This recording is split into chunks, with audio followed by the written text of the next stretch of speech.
Welcome to United Shades of Gray, Conversations of Race in America on 100.5 and 790 News Radio WSGW and online at WSGW.com. Here is your host, Kareem Bowen.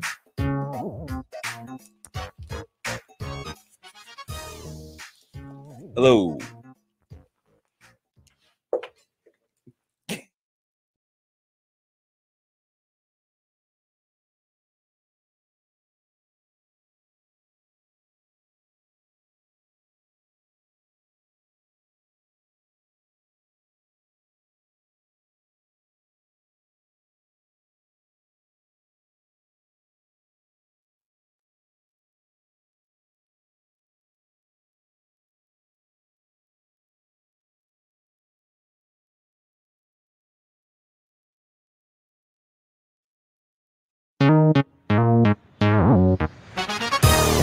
Welcome to United Shades of Gray, Conversations of Race in America on 100.5 and 790 News Radio WSGW and online at WSGW.com. Here is your host, Kareem Bowen. Well, good evening, everyone. Thank you for tuning in to another session of United Shades of Gray. I am your host, Kareem Bowen, and I'm so glad that we're going to have this conversation. We're going to have a really good conversation, as a matter of fact, as it relates today. Rob and I have been doing a teaser for quite some time and saying that we were going to have a discussion about a book that he and I had been introduced to. It's been quite a while for myself, but more recently, I know that he had picked up a copy and he had begun reading this particular book. And the name of the book is White Fragility. Why it's so hard for white people to talk about racism. And you've heard elements and strands of that theme in our conversations and what we've talked about in some of our previous shows. The book was written by Robin DiAngelo. That's ROBIN DIANGELO, DiAngelo. And there's a powerful foreword here by Michael Eric Dyson, who is sometimes the most controversial correspondent on TV, pastor, correspondent, whatever. But I think that he gives a very poignant perspective as it relates to race and white America. So we're going to begin a real nice conversation about that today and see how that develops. We're going to continue that conversation as we get through that book. How are you doing this morning? I'm here with the main man, the Rob Father, who is a producer of this show. Rob, what's going on with you? I'm always good, brother. I'm always good. Ready to do our thing. Let's move it. Let's do it.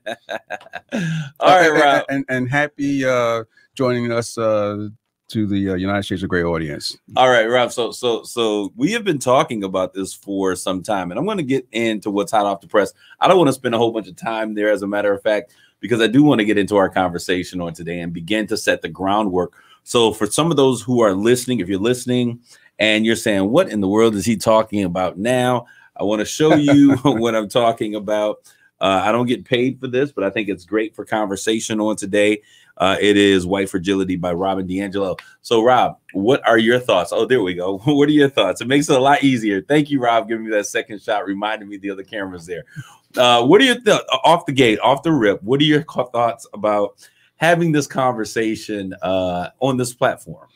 Well, first of all, I've read a few chapters of Robin's book, and when we first introduced this thing a few months ago, I looked at it and I said, there's not much she's telling me. She's telling the audience who are non-Black, because I grew up with all this all my life. You know, I was taught in the neighborhoods and foster homes I lived in, you know, that how non-Black people think. And that's not just white people, that's Asians, that's Native Americans, and how they react towards Black people, how Black people react towards them. Absolutely. So I'm reading the book here, and I noticed that, there's a lot of good points here that my white counterparts can use here, you know, and to help them lower the temperature of their hesitancy to discuss race, because I don't want someone to say, well, I have a Black friend. That tells me nothing. You know, this tells me that, you know, well, maybe you're not racist, but still you have some prejudices that you were raised with or taught.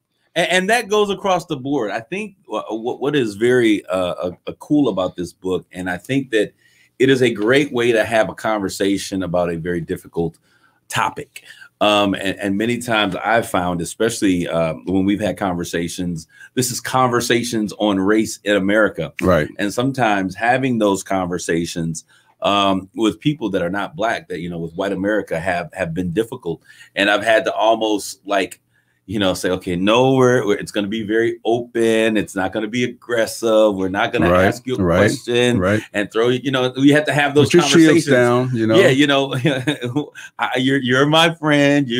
We have those conversations with people who have come in, and that's in people who are trained in this area, psychologists and sociologists who have felt uncomfortable having these conversations, and I do understand why.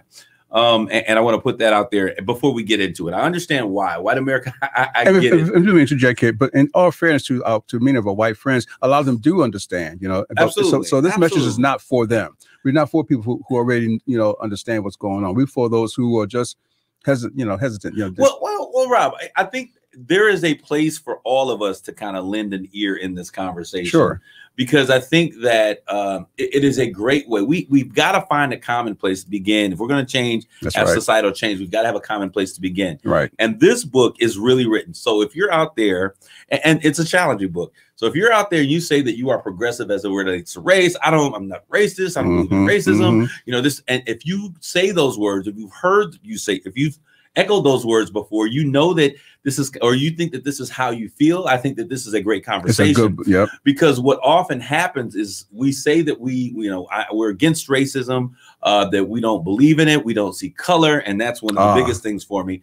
But then as we look and we are challenged by some of the conversation in this book, it makes us have to begin to rethink some things and maybe take another look at some things that we see. And that's the beauty of Robin's approach right there. Absolutely. She points out, she just calls out as it is, and because she's a white woman who can identify in that way. She knows, not saying that she's speaking for the whole quote unquote white race. Yeah, no, I hate when people do that, so I can't speak for all Black America, even though I open my mouth and I realize that when I speak, someone says, well, I heard a Black man say. And that's the disclaimer here. You and I are not speaking for the Black race. Absolutely. And neither do we expect Robin to speak for the entire non-Black race as well. But let's get into it. Let's get to a couple things I put here, but I really want to spend our time, Rob, setting a platform for those who are interested. Once again, we're going to be having conversations in race in America, and we're going to use White Fragility by Robin DiAngelo as a tool to begin to have that conversation. Just a couple of things that are hot off the press, and you've heard these things before. I'm going to continue to say them until we begin to see some active change, some positive change, some awareness, some openness, some understanding, until the myths are debunked. And I'm not talking about the election. Y'all can have that one. We know who's in the White House. Common sense tells us that August is going to come and go, and the same person that's going to be in the White House. For those of you who are thinking, those QAnon conspirators and whatever are thinking that there's going to be a change, God bless your cotton socks. But anyway, so COVID, this Delta variant, and Rob, I know that we took a long time on the others channel on KISS WTLZ on Sunday talking about this, because what we're seeing is there are really about three kinds of groups that we're seeing here that are anti-vaccine. Right. And it's not just white America. And so I want to make sure that we're clear on that. There is a youth divide, younger people, because this has not been something that has substantially impacted young people in a way that's been publicized that, oh, wow, this is happening to young people. So they feel like they're invincible. And we've all felt that way, Rob. You know what I mean? When you were younger, when you were closer to my age, you probably felt you were invincible as well. So I'm still invincible, baby. as the younger portion of this duo, I understand that. Just, emerging from your 30s and you get to 40, you're like, oh my God. I understood what it was like, aches and pains, things. Those things don't start happening until you get about 35, 40 years old. So I understand that they feel that they're invincible.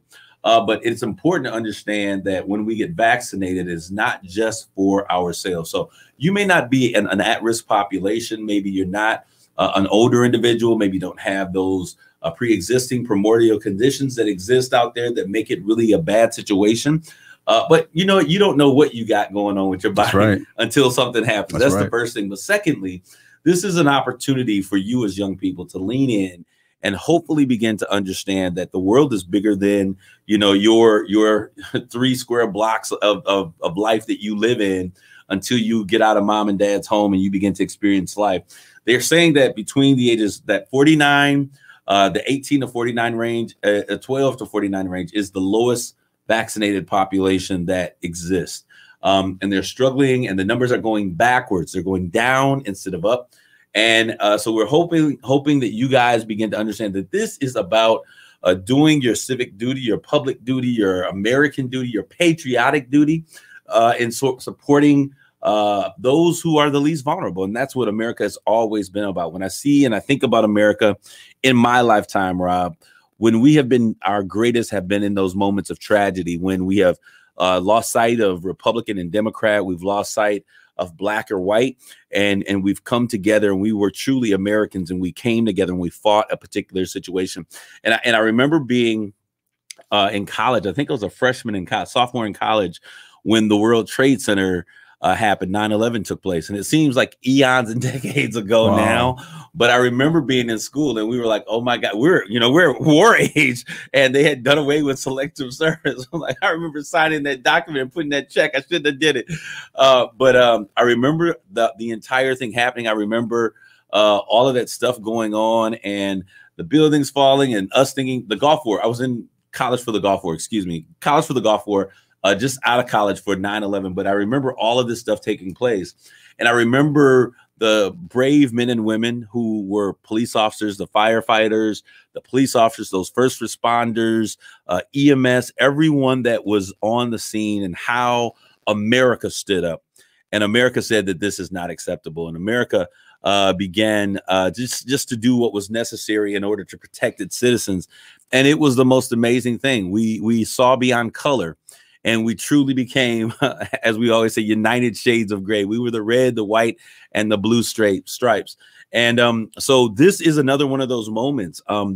We are at war. And if you didn't understand that before, if you thought that we were fighting a fictitious victim, understand that this thing is very real.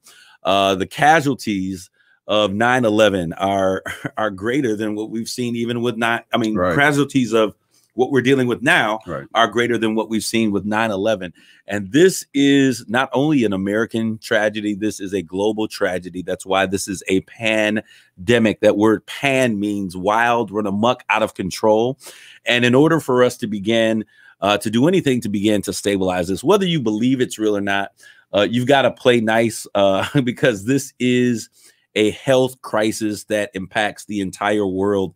And what we're seeing now, Rob, is the portion of the country that didn't believe in it, the portion of the country that said, hey, I'm not getting vaccinated. You don't know what they're getting. They're not going to use me as a guinea pig. The portion of the country that says, oh, you only got a less than 1% chance of dying, I'll take my risk, is the portion of the country that is now allowing it to fester. And I'm going to share with you all, as I did before on the other channel, that when we talk about viruses and we talk about mutations, and now they're saying that the Lambda variant is now found in Texas. Oh, really? Yes. I believe the Delta is the most destructive of the 3 versions of this virus.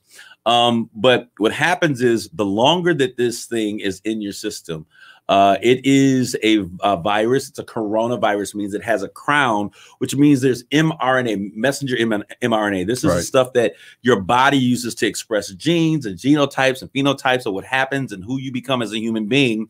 This particular virus has that type of sequence that is coded on the top of it, and it attacks your body's genetic structure. So that's why if you have certain genetic diseases that you are more likely to have, or things that have in your body, it attacks your structure of your system, and it attacks those weak spots. Absolutely. So when you create a vaccine, it has to have mRNA, message mRNA. And I know there was a big issue with that. This virus was created by human genome. I'm like, absolutely. And so the vaccine has to mimic the same thing, and to have stoppers that says, you can't enter here, or something that allows it to be prevented from the body. And that's exactly how this vaccine was created. So we need to get it out the system. The longer that it has a host to sit inside, It is copying DNA sequences. It sounds crazy because it sounds like, something from a sci-fi movie, but the reality of it is that the longer that this virus is in the system, in a host, it copies and it pays attention to that DNA, and then it uses what it learns from one system, and it goes and it begins to replicate that mRNA within itself, and then it uses those things to attack the next host. And so when it does that and it's successful in creating something that is able to get through another barrier, or it acts in a different form, that's when we have another mutation of that particular virus, and we call it a variant. It varies from the initial virus that we were initially dealing with. And so it's important for us to eradicate it from a host. Yes. You just explained how computer viruses work. Absolutely. Exactly. If those of you who are against the human virus vaccine, think of it as yourself as a computer, and how when your computer is infected with various viruses that come out and you can't get it fixed, and you have to go to, and it takes forever to get fixed sometimes, and how it's affecting one system to another. It's the same. The longer it's in principle. there, the more systems. That's you got to shut it down, because the longer it's able to operate, the more of those systems it's going. In this case, though, the only way to get rid of the virus is to shut you down by death. By death. I mean, and that's usually what's happened. Exactly. So the only way, so the way that we get over this situation, so we don't have, you go through the listing of the letters, that we don't have an omega and continue on variant of this, is to keep it from being in human systems. So the mask, they're getting ready to go back to, I think Monday, they started the mask mandate back in California. For schools, I think. Also. No one is a fan of this. I'm not a fan of this. No. I am fully vaccinated. I'm not a fan. And now I'm back at the place that I'm wearing my mask again in major public openings. Rob, you and I have been fully vaccinated. We understand how each other operates.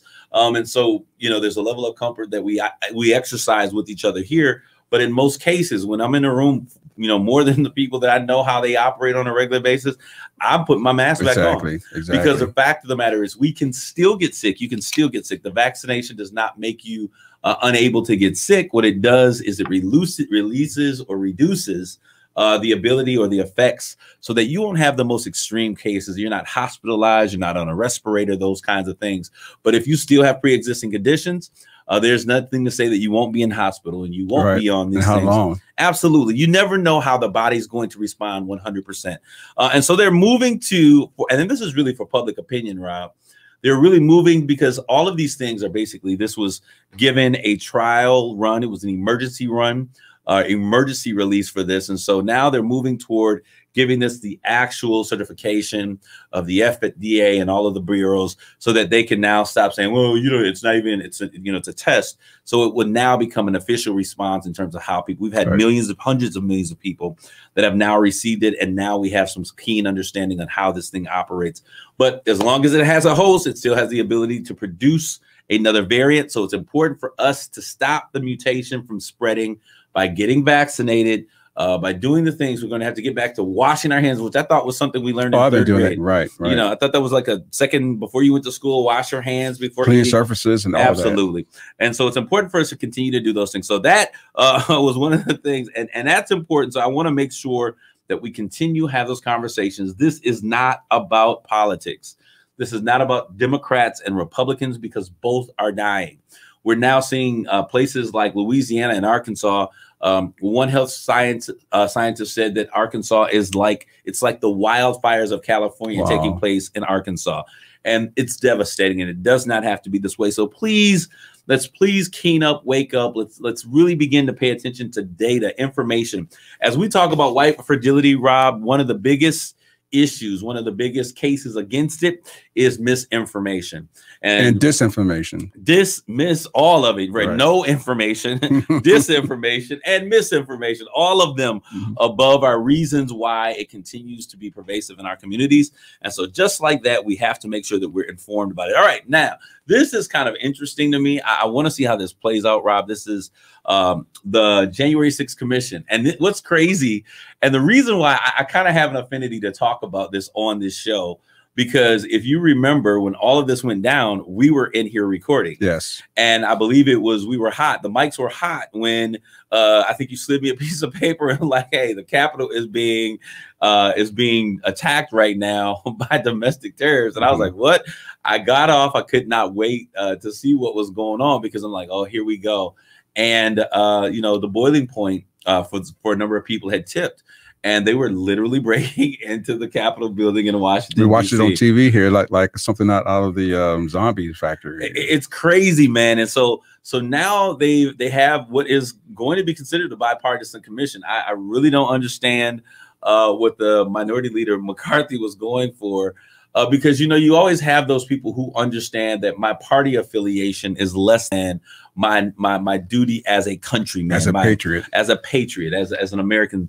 And so we have, Kinzinger, and you can't put Cheney. She's about done with her party, I think.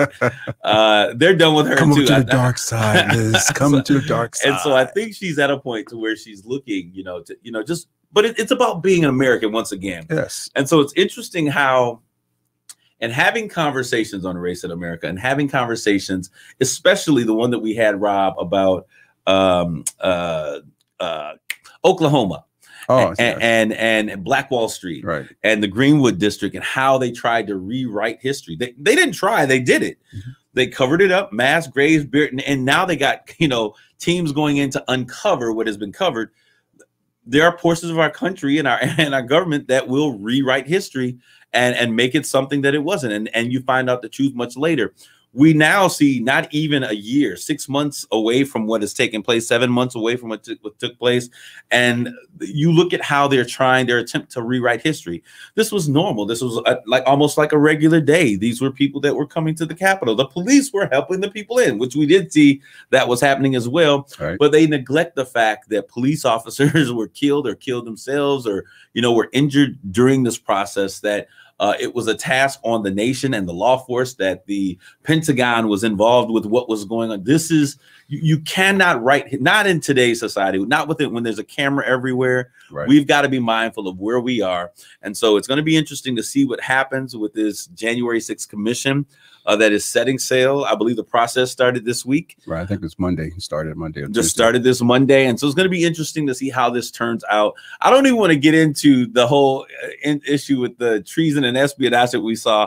I really just want to let that thing play out. And I don't know if you know. Or the first week in August when Biden is out and Trump is reinstalled as the president of the United States. Stop it. We will not be a program of misinformation, disinformation, or no information. Roger that, sir. Roger that. All right. So I want to thank you guys. We're going to get into this conversation on today. And Rob, how are we doing as far as time? So I make sure that we got a station break in 4 minutes. So this gives us enough time to get into what our conversation is going to be about today. And today we're going to talk about white fragility. And so I think this is something good for us to lean into. I'm going to show you that book once again on my side camera shot, White Fragility by Robin DiAngelo. We're going to have this conversation. Those of you who are out there, I would say get online, go to Barnes & Noble. You can download it.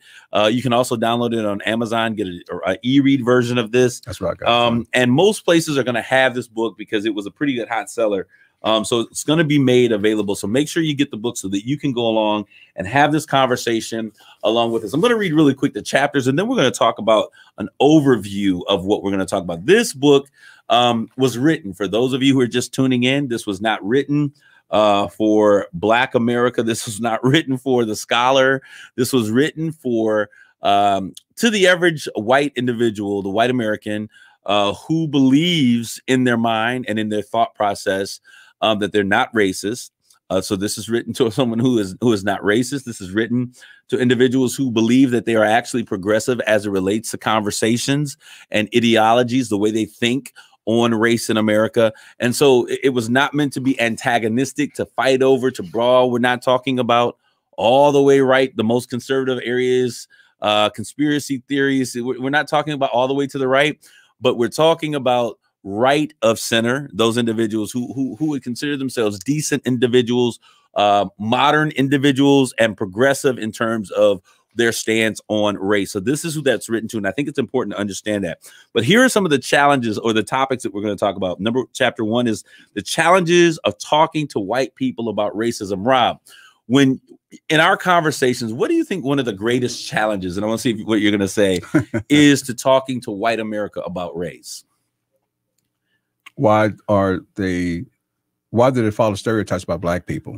Something I learned in boot camp many years ago. I would always ask, why do you subscribe to the stereotypes of Black people? We're not all the same. We're not a monolithic, group. So that comes to mind when I think about talking to white people. And I have white friends, and I've had these conversations when I was in the Navy about some of these issues. So, I'm prepared for, to discuss the issue, but I always wondered to know why. And I learned that it's their parents. Their parents bring them up on their stereotypes. Say, well, yep, there they go again. TV shows, media amplifies this sort of thing sometimes. You know what's funny, Rob, about what you just said, especially at the end, the portion about the media. You can firmly believe something, and have your particular viewpoints on something. But if you see something over and over again, it begins to challenge. You'll challenge yourself on what you believe yourself. And it's interesting. There is a guy, and I'm going to throw this out there because I know that this will be well received and understood on this station. There's an artist by the name of Lil Nas. Have you heard of him? For those who are listening, if you listen to country music, he did a song. Lil Nas X. Lil Nas X. He did a song, Country Road. And then he eventually had, I think, Billy Ray Cyrus come in and they partnered up. It was the smash hit, the song of the year, I think 2 years ago. He has now become a very controversial artist with him coming out as being gay and doing all of these other things. But I was sitting there and something came on, it popped on my screen about, why he does what he does. And I was like, wow, I can relate to that. We're going to get more into this conversation as we come back from this commercial break. You guys stick and stay. Don't go away. We'll be back more of United Shades of Gray. United Shades of Gray will continue on WSGW.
You're listening to United Shades of Grey on WSGW.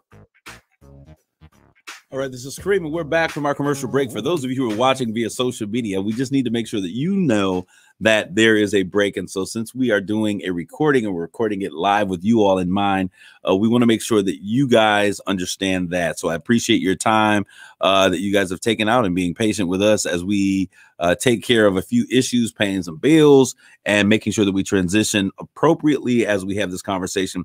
For those of you who are just tuning in on this side of the break, we are having a conversation. And Rob and I began, we're looking and we're going to be discussing.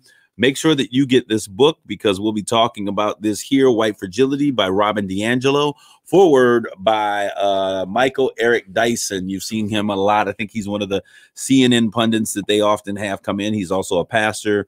I can't think of the name of his church, but he is a great prolific speaker and author as well, often very controversial in his remarks. And we were talking before break about chapter number 1 is really talking about the challenges of talking to white people about racism. And Rob brought up the idea about how media plays a particular thing. And I was talking about Lil Nas X is where we were. And so Lil Nas X, and you know, Country Road, it was a smash hit. It was a catchy tune. It caught my attention.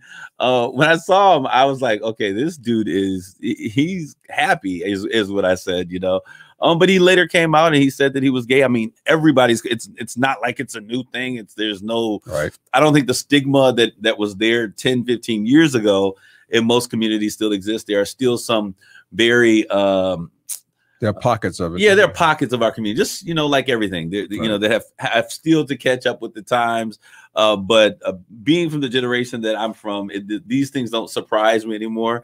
I think anything is possible. So anyways, he continues. And so now he has become more, he's become the Madonna, I guess, if I would say this, and I don't mean, and understand what I'm saying. And if I'm offending anybody, certainly that's not my intention.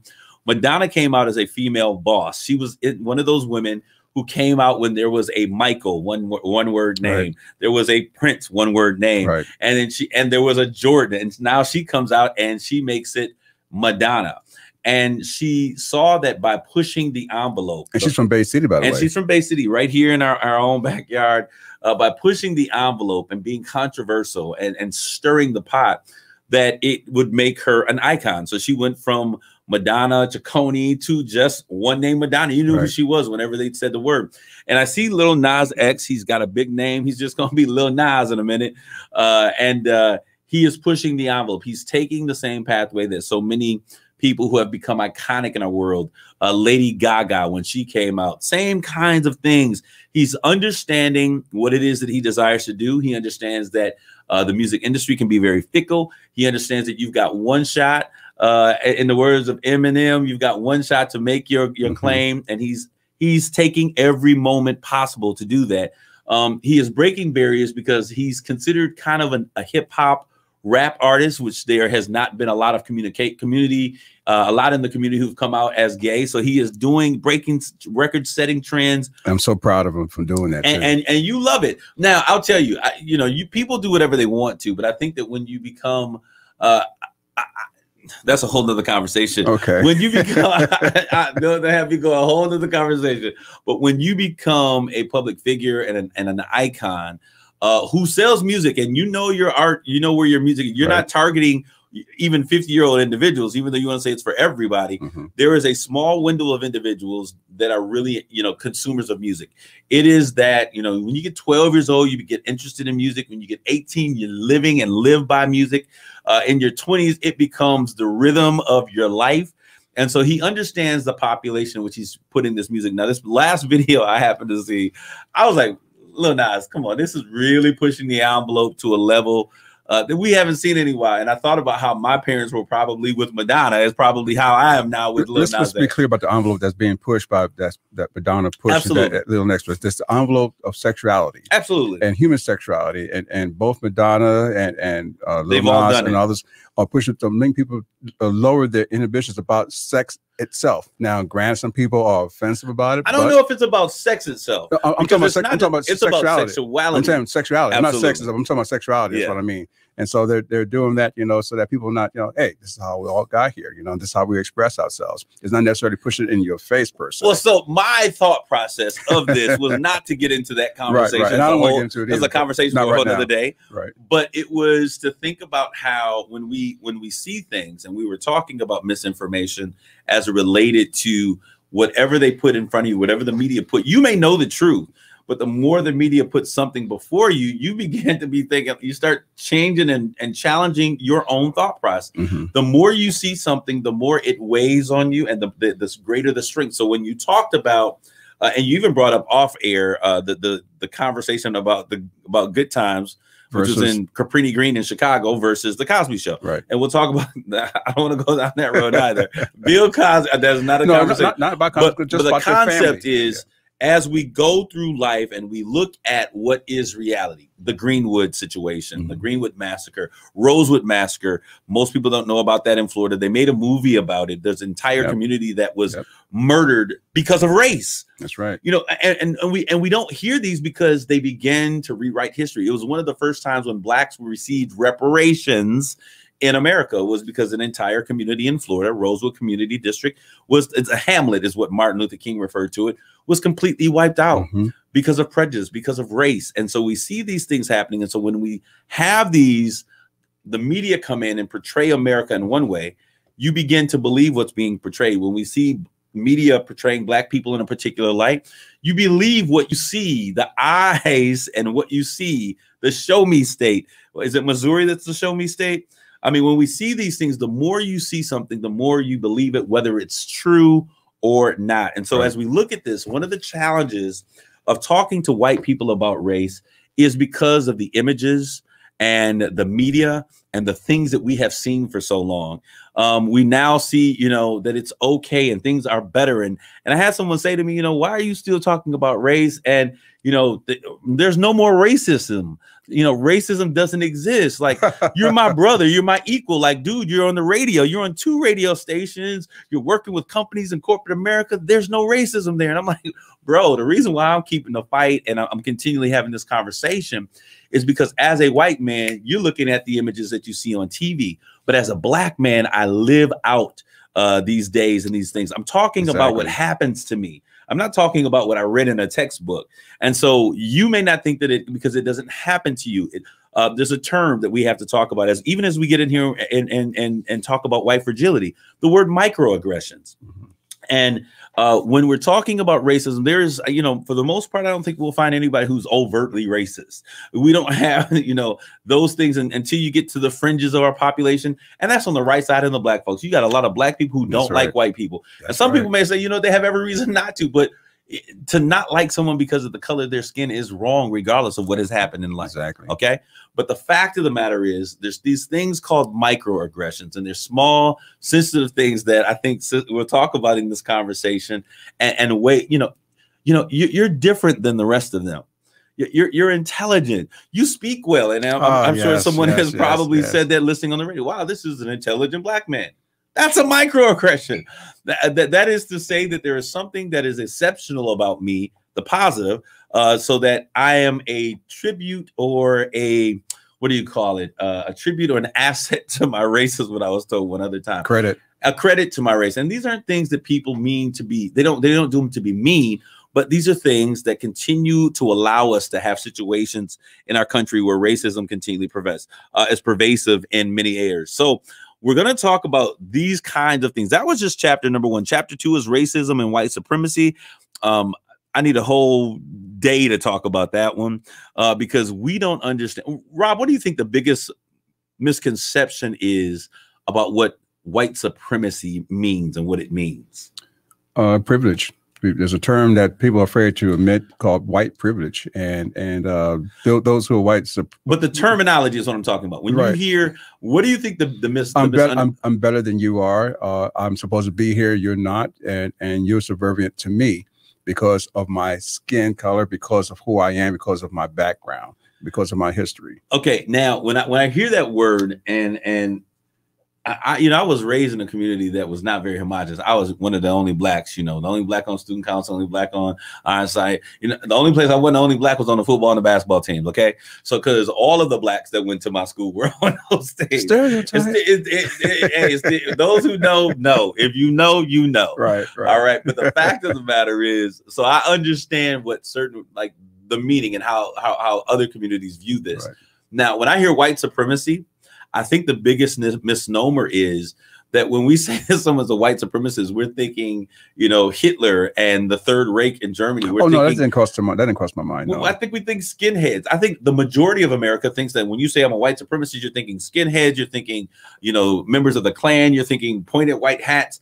And I think that we miss the true meaning or the essence of what the word is trying to say. Right. And so it would be easy to be offended if someone says that you're a white supremacist, and those are the images because that's what media shows us, versus understand that it is a philosophy or a way of thinking, and that, that white people have a better understanding or they have a better handle on what is right, what is acceptable, and what should be.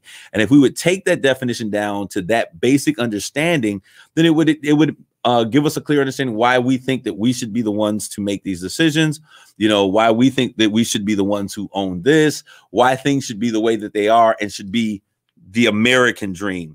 You understand what I'm saying? So right. I want to make sure. So we have that all of this is a part of that conversation. It's crazy, but I want to just get into the framework because, Rob, I know that we're having a good conversation, but it's going to move fast. So one of the key issues that we're going to begin to talk about in this conversation, I think that is very important, is our misdefining of the word racism.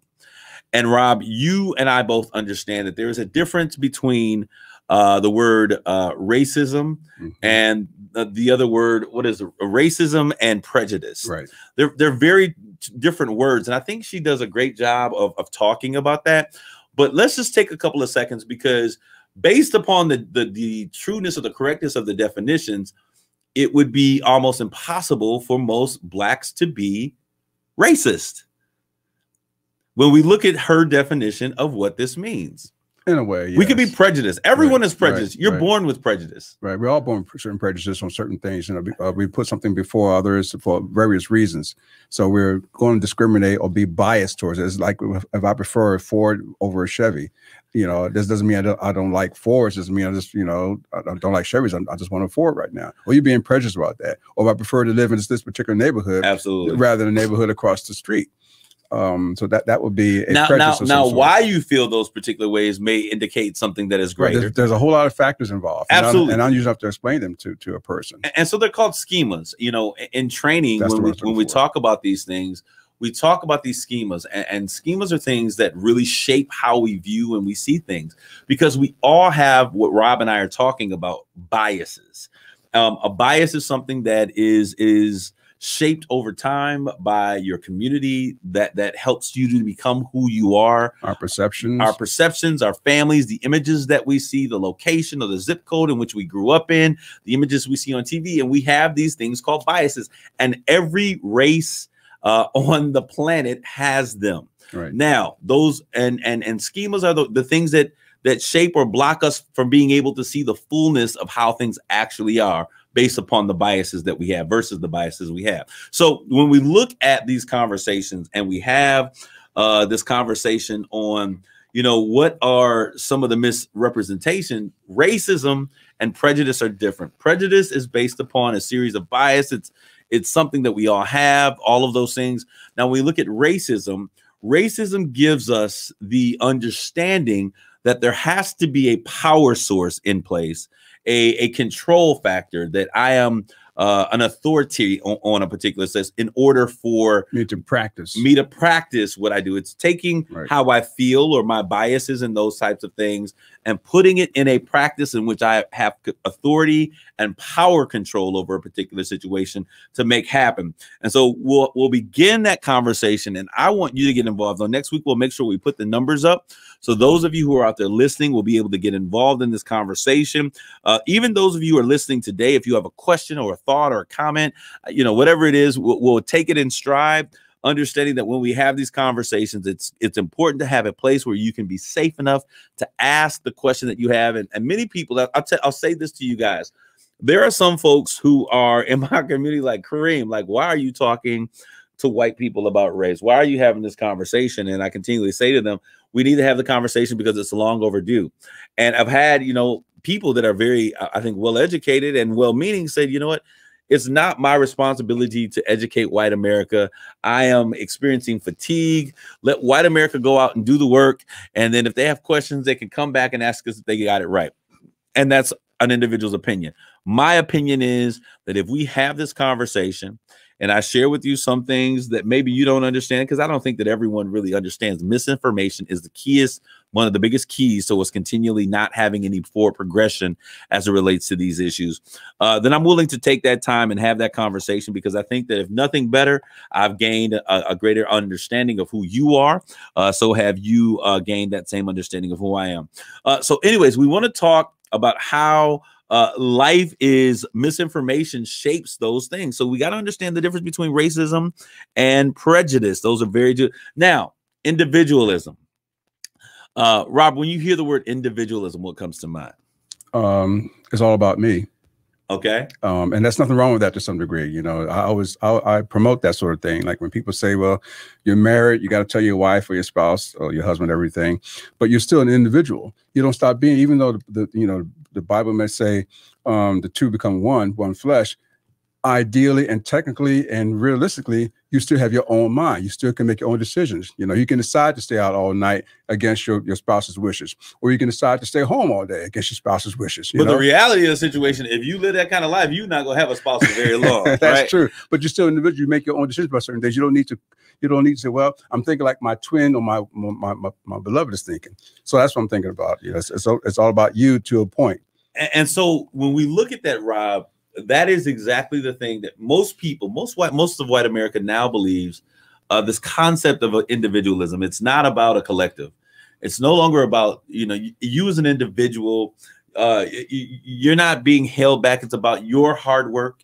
It's about your effort. It's about what you do. Right. And it gives the understanding or a thought process, or throws off to say that if it's about what I do and I as an individual am able to, then the reason why certain communities are in a particular situation that they are is because they're lazy. It's because they don't try. It's because, and we have to be careful with these understanding, because the first thing, I've had many conversations with people about this, and the first thing that many people, Rob, just so you know, my mom happens to be too there. She says, unhappy wife makes for an unhappy life. And so we're going to take her in stride on that one. But I've had so many people tell me, oh my goodness, you're talking about poor and coming from nothing. Well, my ancestors came over here and they were immigrants and they had nothing and they worked from the bottom and they did this. And I'm like, if you came over here without $1, first of all, you had the ability to come over here on your own volition. Number one. All right. So you didn't come over here with a jackhammer and a millstone around your neck. And some of you possibly made it, and half your family lies at the bottom of the Atlantic Ocean. You came here because your desire was to be here. And this is not to be rude, but this is to give an understanding. We have to understand the facts of a matter to really be able to tell these stories. But everything is proper perspective. Absolutely. And so, they continued, and they so they made it from the bottom, and they made it. American dream is for everyone. And what they failed to realize is that America was made by, was populated. I'll say it this way, populated by immigrants. We know where our first Capitol building, who that was made by. We understood who were the individuals who created, who were producing these crops, tobacco, which was one of the great benefactors of the South, cotton, and all of the other things. We understood who were the individuals who were doing that, and roads and all of the things that existed, right? So America was populated by immigrants, and those immigrants were given opportunities that Black Americans, ADOs, African descendants of slaves, were never given. So yes, your people could come over here without pennies in a pocket, running from oppression, coming to this new world, which was supposed to be the place where dreams came true, and they were given access. They were given opportunity. They were not prevented from doing the things that they were doing. And so we have amazing stories. And I love the stories that we hear of immigrants coming to the nation, because that's what it was all about for most people, coming here and being able to do great things. But the story becomes very difficult when we, as I said, we begin to rewrite the story, what it looks like. Right. It wasn't like Black Americans who were freed from slavery were given 40 acres and a mule, which was part of the restoration, or the way that we were supposed to be redeemed or given another chance. Reparations was the word I was looking for. We never got 40 acres and a mule. Right. You know, and not only that, but when we see, as we look back at history, through the eyes of history, through the clarity of the lens that we now are provided, we now see that they were doing great things. There were Rosewood districts in the country. There were, you know, Harlem, the Harlem Renaissance District. Rob, anyone who has never been to New York and gone to Harlem, most people think, oh, Harlem is this scum. No, Harlem has some of the greatest musicians and artists. And you go there, you see Touro College, where my great friend is the dean of students at that university. Dr. Jeff Gardier, a medical college. There's a medical college right in Harlem. There's a city college in Harlem. There's so many amazing things. There was the Greenwood district. We see these things that existed. New Orleans, for example. And would you say New Orleans? Absolutely. Yes. And we've seen how race and racism have been the reason why those cities were destroyed, and no other area or community. I mean, even when we look at, you know, the Japanese that have come, no other people have had to deal with when you become successful, that they would destroy it because of your racial identity. And so we need to begin to understand the myth of individualism. No matter how good or great I become, and Tiger Woods saw this really quick, you can be Euro, Asia, Black. You a Black man when it comes to America. No man's an island unto himself. Absolutely. And so we are often defined by groups, and that's how we just do things. We make life easy, and it makes sense to us when we're able to put people into groups and we put labels on them, and that's how we are able to operate. So we're going to have this conversation as we continue to go through here. I think it's going to be absolutely amazing. There are so many topics and sub themes that are going to be necessary for us to tackle as we continue to have. I wish, you know, honestly, we had taken a stronger look at this book, because the more I get into the book and I talk about it, as we have conversations on race in America, it is a good template for us to begin to have that discussion. And the fact that our objectivity and how we see things are very important. We're going to have a conversation start next week, Rob. We're going to begin. If you're looking and you're going to get this book, White Fragility, go to Amazon, Barnes & Noble. They'll have them. I think it's about $15, $16 or whatever. It's a great investment for your future and for your children's future. We're going to begin on next week, Rob, by talking about the origins of race. I'm going to have one of my psychologist friends in who really operates and deals with race in America. And we're going to have this conversation, the three of us, because it's important for us to understand that racism and race, the idea of race, is something that is not exactly what we look at it. And it is something that has evolved over time to mean something that it was never intended to be. But I thank you all for your listenership on today. Those of you who are taking note, please share, tag, like someone in this conversation, so that on next week, same time, same bat channel, we'll be going live on social media at 3 o'clock on next Tuesday. Right. And this show will air this coming Sunday at 7 p.m. right here on WSGW. And we thank you guys for your time and attention. I want to say to all of you guys that are listening out there, please don't be offended. Many of you guys, like I said, it's a tough conversation, but if we're ever going to become better, we've got to begin, because we can change anything that we can have a conversation about. And as always, I don't look for a nation that is black or white, that is red states or blue states, but I truly long for the day and the time when we truly can be United Shades of Gray. Thank you for tuning in to this conversation and the future conversations that we continue to move forward. Thank you all. Have an amazing day. Take care of yourselves and each other. Grace and peace.